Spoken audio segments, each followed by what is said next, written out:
പത്തനംതിട്ട മണക്കാല പള്ളിക്കൽ ആറ്റിങ്ങൽ ആളെ കാണാതായി. പ്രതികൂല സാഹചര്യമായതിനാൽ ഫയർഫോഴ്സ് തിരച്ചിൽ നിർത്തിയിട്ടുണ്ട്. 60 വയസ്സുള്ള ഗോവിന്ദനാണ് ഇപ്പോൾ ഒഴുക്കിൽപ്പെട്ടത്. അതേസമയം പഴകുളത്ത് KIP കനാലിൽ നിന്നും വൃദ്ധയുടെ മൃതദേഹം കണ്ടെടുത്തു.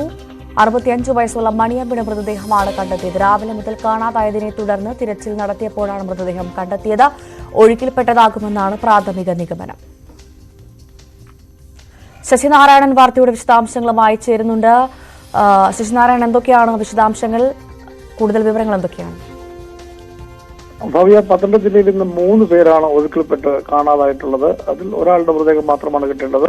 ഒന്ന് അടൂർ മണക്കാലയിൽ മീൻ പിടിക്കാനായി ഇറങ്ങിയ ഗോവിന്ദൻ എന്ന 63 വയസ്സുകാരനെയും ഒപ്പം തോട്ടിൽ കുളിക്കാനിറങ്ങിയ മണിയമ്മാൾ, പള്ളിക്കൽ ഇളമ്പള്ളിയിൽ 3-ാം വാർഡിൽ താമസിക്കുന്ന 75 വയസ്സുള്ള മണിയമ്മാൾ എന്ന വൃദ്ധയും ആണ് കാണാതായത്. അതുകൂടാതെ തന്നെ പത്തനംതിട്ട കോമളം പാലം മനയാറ്റിൽ കുളിക്കാനിറങ്ങിയ അതിഥി തൊഴിലാളിയും കാണാതായിരിക്കുന്നു. അങ്ങനെ 3 പേരാണ് പത്തനംതിട്ടയിൽ ഇന്ന് കാണാതായത്. ഇതിൽ ഒരാളുടെ മൃതദേഹം, മണിയമ്മാളുടെ മൃതദേഹം മാത്രമാണ് കണ്ടെത്തിയത്. ബാക്കി ഈ ബീഹാർ സ്വദേശിയുടെ മൃതദേഹത്തിനും അതുപോലെ തന്നെ മണക്കാലെ കാണാതായ ഗോവിന്ദന്റെ മൃതദേഹത്തിനുള്ള തിരച്ചിൽ ഇപ്പോൾ ഫയർഫോഴ്സ് നടത്തുന്നത്. ഇന്നലെ രാത്രിയായിട്ട് പ്രതികൂല കാലാവസ്ഥയുണ്ട്. തിരച്ചിൽ നിർത്തിവെച്ചിരിക്കും. നാളെ വീണ്ടും തിരച്ചിൽ പുനരാരംഭിക്കും. എന്തായാലും 3 പേരാണ് ഈ മഴ സമയത്ത് വെള്ളത്തിൽ മീൻ പിടിക്കാനിറങ്ങിയും കുളിക്കാനിറങ്ങിയും ആയ ആളുകളെ കാണാതായത്. എന്തായാലും ഒരാളുടെ മൃതദേഹം മാത്രമാണ് ഇപ്പോൾ കിട്ടിയിട്ടുള്ളത്. അത് മണിയമ്മാളുടെ മൃതദേഹം മാത്രമാണ് കിട്ടിയിട്ടുള്ളത്. ബാക്കി 2 പേരുടെ മൃതദേഹം കണ്ടെത്താനുള്ള തിരച്ചിൽ നാളെ വീണ്ടും പുനരാരംഭിക്കും. ഭവ്യ,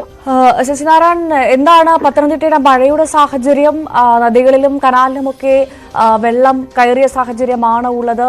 മലവെള്ളപ്പാച്ചിലുണ്ടോ? എന്താണ് വിശദാംശങ്ങൾ? അവിടുത്തെ സാഹചര്യം എന്താണ്?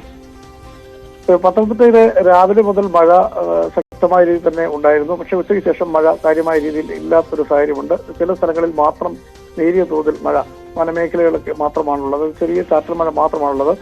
രാവിലെ രാവിലെ തൊട്ട് ഉച്ചവരെ വലിയ തോതിൽ മഴ ജില്ലയിൽ പരക്കെ ലഭിച്ചിരുന്നു. ഉച്ചയ്ക്ക് ശേഷം മഴയ്ക്ക് കുറവുണ്ട്. അതേസമയം നദികളിലും തോടുകളിലും ഒക്കെ വെള്ളം നേരിയ തോതിലുണ്ട്. അത് ആശങ്കപ്പെടേണ്ട സാഹചര്യമില്ല. പമ്പയും അച്ചൻകോലാറിലും അച്ചൻകോൽ നദികളിലും ജലനിരപ്പ് കാര്യമായ രീതിയിൽ ഉയർന്നിട്ടില്ല. ജാഗ്രതാ നിർദ്ദേശം ഇപ്പോഴും തുടരുകയാണ്.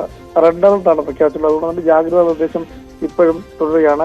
രാത്രികാല യാത്രകൾക്ക് നിരോധനമുണ്ട്. അത് വിനോദസഞ്ചാര മേഖലയിലേക്ക്, ഗവി അടക്കമുള്ള മേഖലയിലേക്കുള്ള രാത്രികാല യാത്രയ്ക്ക് നിരോധനമുണ്ട്.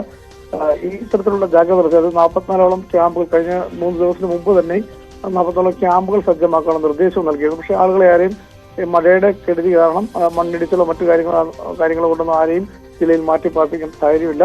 മഴ ഈ ഇന്നലെയും ഇന്നും വളരെ ശക്തമായ രീതിയിൽ രാവിലെ ഉണ്ടായിരുന്നു. ഉച്ചവരെ മഴയുണ്ടായിരുന്നു. പക്ഷെ ഉച്ചയ്ക്ക് ശേഷം തെളിഞ്ഞ് നേരിയ തോതിൽ മാത്രമാണ് ജില്ലയുടെ മലയോര മേഖലയൊക്കെ നേരിയ തോതിൽ ലഭിക്കുന്നത്. പക്ഷേ ഇപ്പോൾ നിലവിൽ നഗരപ്രദേശങ്ങളിലൊന്നും മഴയില്ലെന്നാണ് നമുക്ക് വിവരം ലഭിക്കുന്നത്. ശരി, നന്ദി. ശശിനാരായണനാണ് പത്തനംതിട്ടയിൽ നിന്നും വിവരങ്ങൾ പങ്കുവച്ചത്.